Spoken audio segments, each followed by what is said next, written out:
Enxertos de Luz. Obra A Divina Epopeia, de Bittencourt Sampaio. Nossa proposta é descrever os principais pontos da obra, extraindo o pensamento do autor e qual a mensagem principal que ele desejava nos transmitir.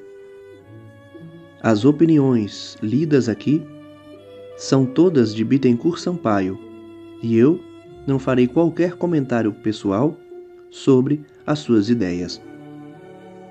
Notas ao canto 4. Jesus, que viera não para destruir, mas para ensinar a lei de Moisés, explicando-a em espírito e em verdade, como órgão direto do Criador do universo, aproveitava todas as ocasiões para plantar a fraternidade entre os homens, e preparar assim o reino de Deus, que é o estado de perfeição do Espírito com relação ao Pai, único Deus verdadeiro, de quem era ele o Messias enviado aos homens. Assim, Jesus, enviado à terra em nome do Pai, de quem é o representante direto entre os homens, dá de beber da água viva, isto é, da moral divina, a todo aquele que conhece o dom de Deus e o conhece a ele, Jesus, quer seja judeu, quer samaritano, qualquer que sejam sua pátria e suas crenças. Se a samaritana conhecesse o dom de Deus e aquele que lhe falava, talvez tivesse pedido a Jesus dessa água viva. E, se a pedisse, certamente ele lhe a teria dado. O dom de Deus era, para os hebreus, o dom do Espírito Santo, isto é, a inspiração, o apoio, o concurso dos bons espíritos que Deus dá ao homem, qualquer que seja a sua crença, o seu culto, a sua nacionalidade, uma vez que tenha o coração aberto para ele e preparado para receber suas instruções, seus benefícios. A inspiração é o gênio da ciência e da caridade, que o homem, em seu orgulho, atribui exclusivamente a si.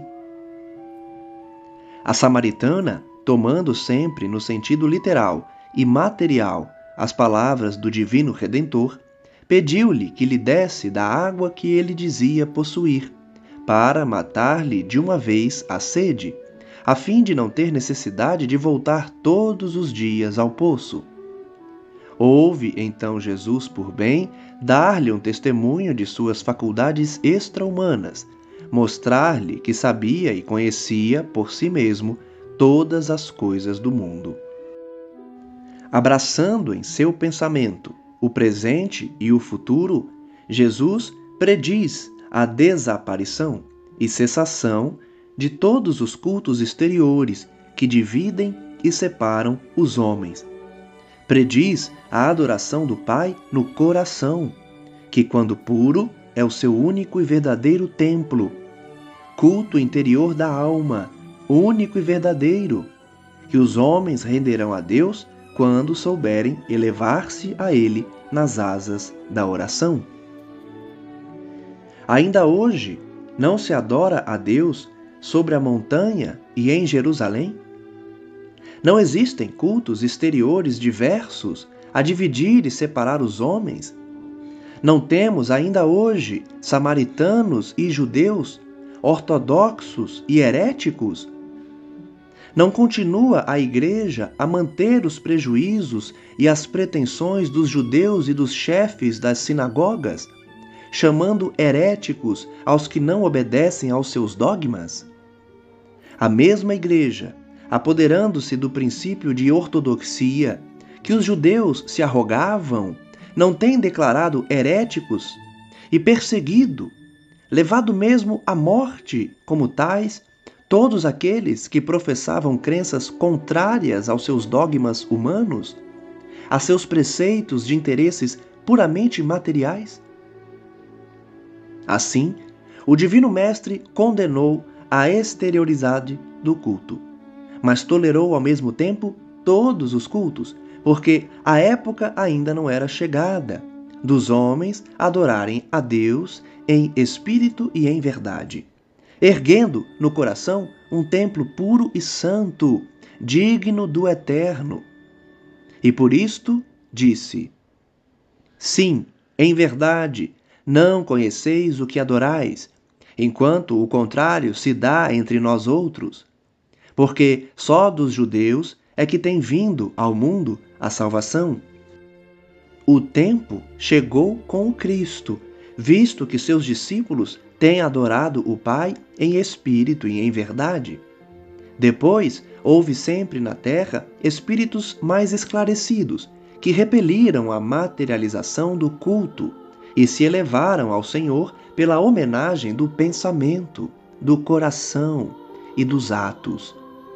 Este culto, único, agradável ao Senhor, se espalhará entre os homens mais e mais, e acabará por dominar como o verdadeiro e único digno do ser inteligente para com o seu Criador.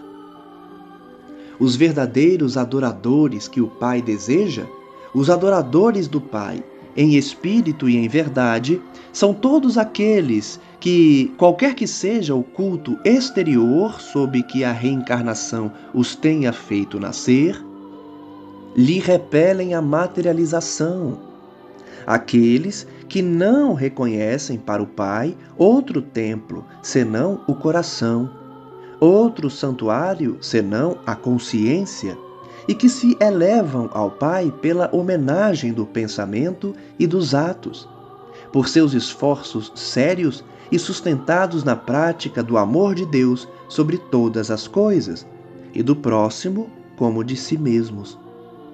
Aqueles, finalmente, que, não vendo em todos os homens senão irmãos, têm a fé em Deus e a caridade, primeira das virtudes celestiais, debaixo de todas as formas, segundo a lei do amor. As palavras de Jesus estavam sempre em relação com a inteligência dos seus ouvintes. Moisés definiu Deus por esta palavra imensa em sua simplicidade: Eu sou quem sou. Deus existe.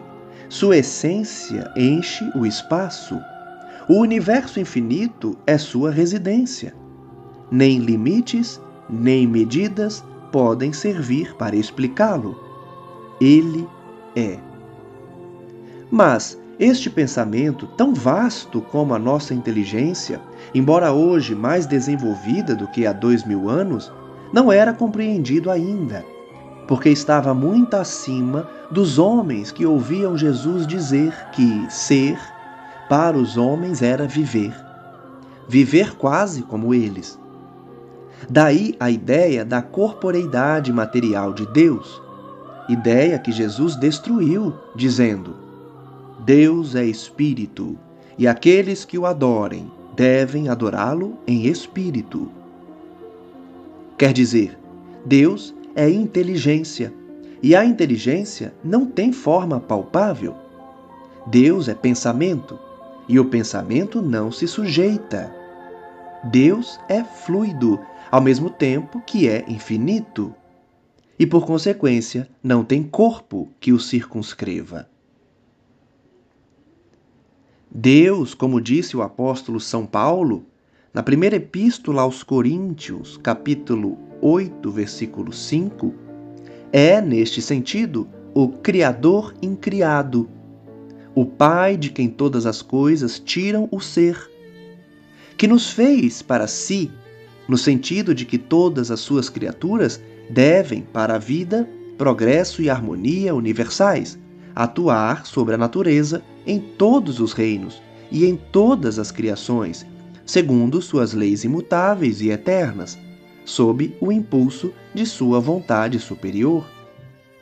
Adoremos, pois, a Deus em espírito e em verdade, e não cogitemos de outro culto, senão o interno, o culto da alma, fazendo do coração a montanha dos samaritanos, ou a Jerusalém dos israelitas, o único templo digno, quando é puro, de ser levantado ao Pai, de onde nos elevemos a Ele no incenso sagrado das nossas orações. Pelo que se refere a Jesus, e a seus discípulos, as palavras do Divino Mestre tinham, por fim, orientar sempre o espírito dos apóstolos para as coisas do céu. Tinham por objeto provar-lhes que seu único fim, seu único pensamento, era prosseguir a obra da regeneração que empreendera, que se nutria de uma carne que nenhum outro possui senão ele, a pureza, que o coloca acima de toda a humanidade, de toda a necessidade. Nutrição divina que farta o espírito que procura a vida eterna. Os campos já brancos de que fala Jesus a seus discípulos e sobre os quais manda lancem eles vistas, figuram as regiões para onde Jesus os enviava à sua frente, e onde estavam os homens prontos a receber a boa nova, a escutar e guardar a palavra da verdade, a se agruparem em torno dos discípulos para seguir o Mestre. Jesus era aquele que semeia.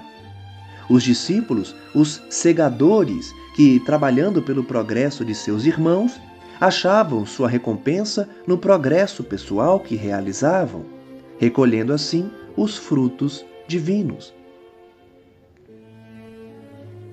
Jesus empregava a ação do magnetismo para a cura de moléstias físicas, e tão grande era o seu poder que não precisava da presença do enfermo para exercê-lo. Os fluidos que obedeciam, como Senhor e governador deste planeta, pelo simples querer de sua vontade potentíssima.